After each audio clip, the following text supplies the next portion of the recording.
लक्ष्मी भगवान विष्णु से मिलने के लिए जाती हैं और कहने लगती है, प्रभु, जब मैं आपसे मिलने के लिए आ रही थी तो मेरी नजर मृत्युलोक पर पड़ी। वहां मैंने देखा कि 3 स्त्रियां जो आपस में सहेली थीं, उनमें से 2 स्त्रियां विधवा होकर के दुखी जीवन जी रही थी, जबकि एक स्त्री सुहागन होकर के अपने पति के साथ सुखी जीवन जी रही थी। प्रभु, यह बात मेरी समझ में नहीं आई, इसलिए मेरे मन में 3 प्रश्न बुझने लगे। अब मैं आपसे यह चाहती हूं कि आप मेरे तीनों प्रश्नों के उत्तर देकर के मुझे संतुष्ट करने की कृपा करें। मित्रों, इस प्रकार माता लक्ष्मी की बात को सुनकर भगवान विष्णु कहते हैं, हे लक्ष्मी, तुम मुझे अपने तीनों कष्ट बताओ। मैं तुम्हें तुम्हारे प्रश्नों के उत्तर देकर के पूरी तरह संतुष्ट करने का प्रयास करूंगा। अब माता लक्ष्मी कहती है, प्रभु, मेरा पहला प्रश्न है, कौन सी स्त्री समय से पहले विधवा हो जाती है? मेरा दूसरा प्रश्न है, कौन सी स्त्री को जीवन में कभी सुख नहीं मिलता? और मेरा तीसरा प्रश्न है, कौन सी चीज ऐसी है जो एक पत्नी अपने पति को मांगने से भी नहीं देती? मित्रों, इस प्रकार माता लक्ष्मी के प्रश्नों को सुनकर के भगवान विष्णु कहने लगे, तुम जिन स्त्रियां की बात कर रही हो, उनमें से 2 स्त्रियां विधवा होकर अपना दुखी जीवन जी रही हैं, और वहीं पर एक स्त्री सुहागन होकर के अपने पति के साथ में अपना सुखी जीवन जी रही है। तुम जानना चाहती हो आखिरकार ऐसा क्यों है, तो मैं तुम्हें एक छोटी सी कहानी सुनाता हूं। इस कहानी को बहुत ही ध्यान से सुनना। आधी अधूरी कहानी सुनने वालों को आधा अधूरा ही ज्ञान प्राप्त होता है, जो जीवन में कभी काम नहीं आता, क्योंकि तुम्हारे तीनों प्रश्नों के उत्तर किसी छोटी सी कहानी में समाये हुए हैं। यदि तुमने ध्यान से सुना तो तुम्हारी तीनों प्रश्नों के उत्तर तो अवश्य मिलेंगे और तुम्हें संतुष्टि प्राप्त होगी। मित्रों, माता लक्ष्मी कहती, प्रभु, मैं आपकी बात से सहमत हूं, आप कहानी शुरू करो, मैं कहानी को पूरी मन से सुनूंगी, और जब तक आप कहानी बोलेंगे तब तक मेरा मन किसी दूसरे स्थान पर नहीं जाएगा। तो मित्रों, कहानी शुरू करने से पहले मेरा आप सभी से अनुरोध है कि आप हमारे चैनल को सब्सक्राइब अवश्य करें और कहानी के अंत तक बने रहें, क्योंकि आज की कहानी आपके लिए बहुत ही महत्वपूर्ण होने वाली है। तो आइए आज कुछ नया सीखते हैं। भगवान विष्णु कहते हैं, हे लक्ष्मी, सबसे पहले मैं तुम्हें उस स्त्री की कहानी सुनाता हूं जो सुहागन बनकर के सुखी जीवन जी रही है। देखो, जिस सुहागन स्त्री की तुम बात कर रही हो, वो स्त्री एक राजा के नौकर की पत्नी है, और जिस नौकर की वो पत्नी है, उस नौकर को अपनी पत्नी पर पूर्ण विश्वास और भरोसा है कि वो पतिव्रता है, जिसकी महिमा वो अपने साथियों में बार बार करता है। अब देखो, एक दिन की बात है, उस राजा के नौकर ने अपनी पत्नी की प्रशंसा इतनी की कि बात धीरे धीरे फैलते हुए राजा के दरबार तक पहुंच गई। फिर तो राजा ने अपने नौकर को बुलाया और उस नौकर से कहा कि तुम हर किसी से कहते हो कि तुम्हारी पत्नी पतिव्रता है, क्या वास्तव में आपकी पत्नी पतिव्रता है? क्या आपको पूर्ण विश्वास है? इस प्रकार राजा की बात सुनकर के नौकर कहने लगा, महाराज, मुझे पूरा विश्वास है और पूरे से भी आगे विश्वास है कि मेरी पत्नी पूरी तरह पतिव्रता है। अब उसी समय पर राजा का महामंत्री कहने लगता है, यदि मैं तेरी पत्नी का पतिव्रता धर्म खंडित कर दूं तो तुझे क्या सजा मिलनी चाहिए? फिर तो नौकर ने कहा, यदि तुम मेरी पत्नी का पतिव्रता धर्म खंडित कर देते हो तो महाराज मुझे फांसी लगा देना। अब उधर वो राजा का नौकर भी मंत्री से कहता है, यदि महाराज यह मेरी पत्नी का पत्नीव्रता धर्म खंडित नहीं कर पाए तो इनको सजा क्या मिलनी चाहिए? तो राजा ने कहा कि मंत्री को भी फांसी की सजा दी जाएगी। फिर भगवान विष्णु कहते, हे लक्ष्मी। मंत्री ने स्वीकार कर लिया और नौकर से पूछा कि क्या वस्तु लाऊं जिससे तू माने कि मैं तेरी पत्नी का धर्म खंडित करने में सफल हुआ? तो नौकर ने कहा, मंत्री, यदि तुम मेरे घर से जाकर के मेरे विवाह के समय पर मुझे एक पटका मिला था और एक कतार मिली थी, वो मेरी पत्नी ने बहुत ही संभाल कर रखी है, जो सुहाग की निशानी मानी जाती है। यदि तू पटका और कटार लाकर मुझे दिखा दे तो मैं मान जाऊंगा कि मेरी पत्नी का धर्म तूने पूरी तरह नष्ट कर दिया है। अब शर्त स्वीकार हो जाने के बाद में वो मंत्री शहर में जाता है और एक दूती से जाकर मिलता है। वो दूती हमेशा एक दूसरे से भिड़ने का काम करती थी और जो काम कोई नहीं करता था वह काम करने में वो सक्षम थी।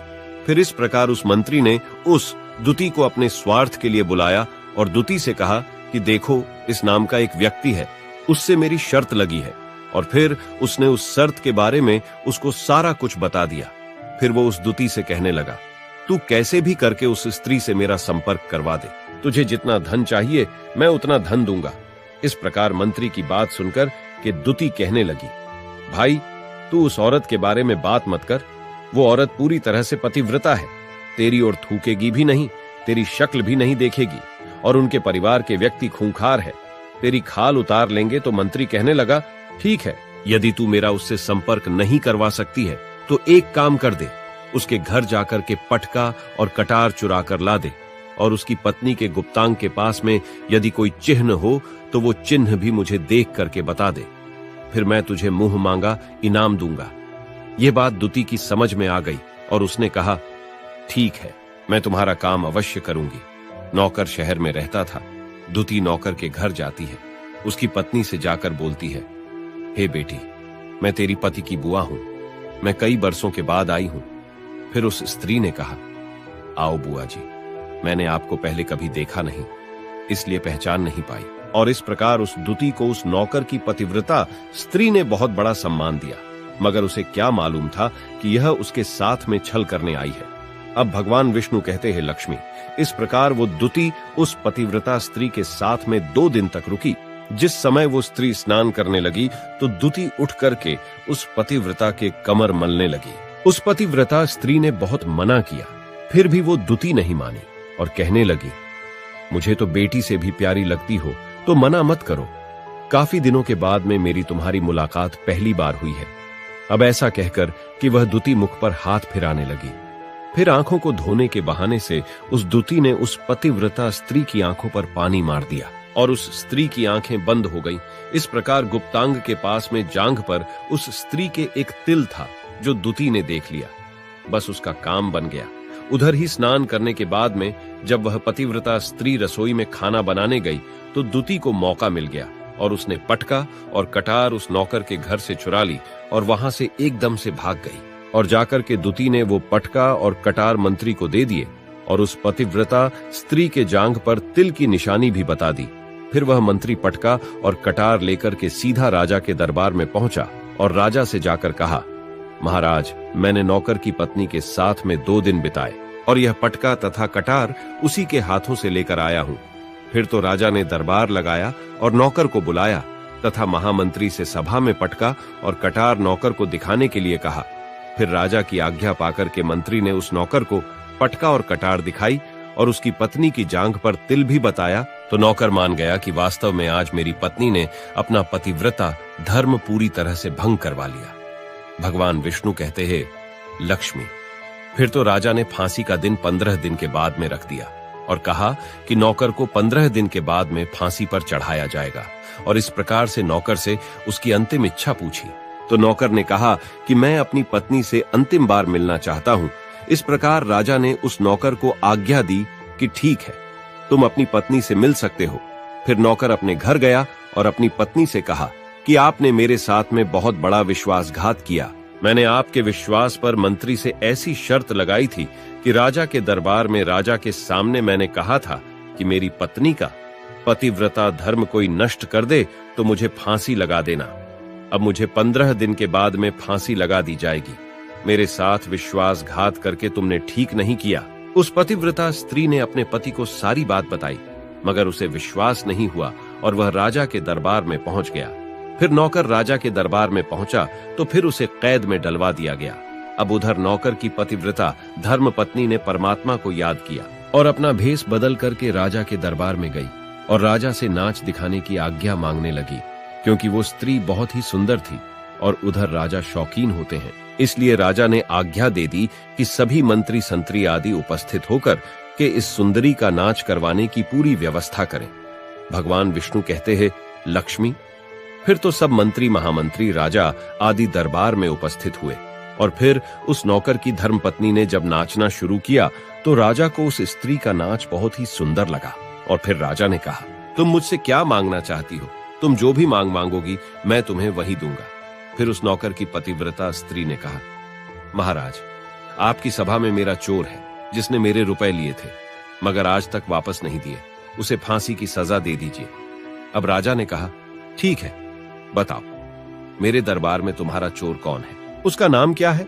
मैं उसको फांसी की सजा अवश्य दूंगा। भगवान विष्णु कहते, फिर उस नौकर की पतिव्रता स्त्री ने कहा, महाराजा, आपका मंत्री मेरा चोर है, आप इनको फांसी की सजा अवश्य दे। अब उधर जैसे ही मंत्री ने सुना कि ये सुंदरी मुझे अपना चोर बता रही है, तो मंत्री कहने लगा, महाराज मैं कसम खाकर कहता हूं कि मैंने इसका कभी कुछ नहीं चुराया है। मैंने इसे आज तक कभी देखा ही नहीं है, तो मैं चोरी कैसे कर सकता हूं? मैंने आज तक इसकी शक्ल ही नहीं देखी है। अब भगवान विष्णु कहते हैं, लक्ष्मी, जैसे ही मंत्री ने कहा कि मैंने इस सुंदरी की आज तक शक्ल ही नहीं देखी है, तो वो सुंदरी कहने लगी, महाराज ये मंत्री मुझे जानता नहीं है, तो आप इससे ये पूछो कि ये पटका और कटार कहां से लाया था। मैं उस नौकर की पत्नी हूं जो आपके यहां पर नौकरी करता है, और आप मेरे निर्दोष पति को फांसी चढ़ाने वाले हैं। अब मैं आपको पूरी दस्ता सुनाती हूं। ये जो आपका मंत्री है, इसने मेरे पास में अपनी एक दुती को भेज करके मेरी जांघ के तिल का पता लगाया, और उसी ने यह पटका और कटार चुरा कर के इसको लाकर के दी। और आपके मंत्री के द्वारा भेजी गई दुती जब मेरे घर पर आई थी, तो उसने मुझसे कहा था कि वो मेरे पति की बुआ है और वह पहली बार आई है, इसीलिए मैं उसको पहचान नहीं सकी। और महाराज, जिस प्रकार मैंने उस स्त्री को अपने यहाँ पर बहुत बड़ा सम्मान दिया और अपने घर पर उसके ठहरने की व्यवस्था की, और इस प्रकार उस नौकर की पतिव्रता स्त्री की बात को सुन करके राजा ने दुती को बुलाया।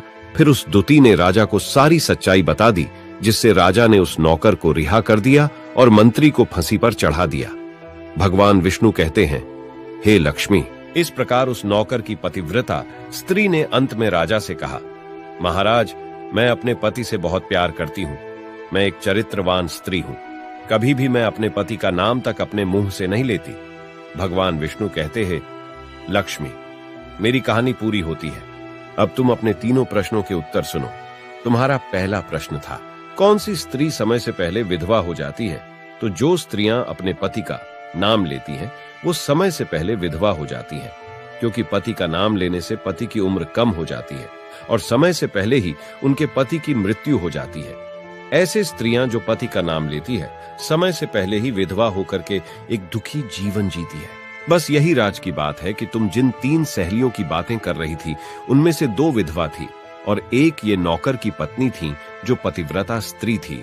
ये पतिव्रता स्त्री कभी भी अपने पति का नाम मुंह से नहीं लेती थी, और उधर वो 2 स्त्रियां जो विधवा होकर जीवन दुखी होकर जी रही है, वो हमेशा अपने पति का नाम लेकर ही बुलाती थी, जिसकी वजह से उनके पति की उम्र कम हुई और फिर वो दोनों स्त्रियां समय से पहले ही विधवा हो गईं और आज वो दुखी जीवन जी रही हैं।